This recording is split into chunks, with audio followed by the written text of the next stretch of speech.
It's that time of year. Harvest season is here in central Indiana, but this extended dry weather is not doing farmers any favors. Some of them have decided to make the most of the dry spell by harvesting early. Samantha Johnson introduces us to one farmer in Greenfield doing just that.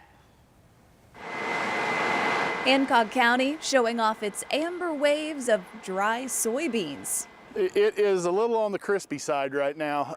John Sparks cares for about 2,000 acres. Today we're cutting soybeans out here.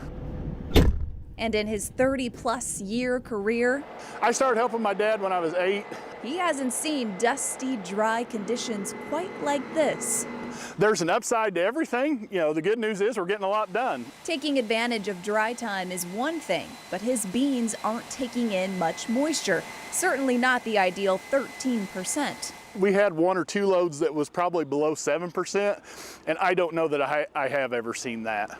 And less volume means less money. That's the money that we live off of at the end of the year. Another concern, people not paying attention to the ongoing burn bans, now in effect across the state. It's like the best kindling you've ever seen in the world right now. John says he's also counting on Hoosiers to be mindful on the roads, especially as harvest ramps up in the coming weeks. You know, this combine is probably double the size of the first one I ran when I was 12, and the roads are the same. So John is asking all of us to be observant, be patient, and slow down. And while it's too early to tell how this dry spell will affect next year's soil and crops, A crystal ball would be really helpful.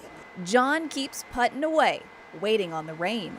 History tells me if it's this dry now, it won't be this dry all the way through to spring. In Hancock County, Samantha Johnson, 13 News.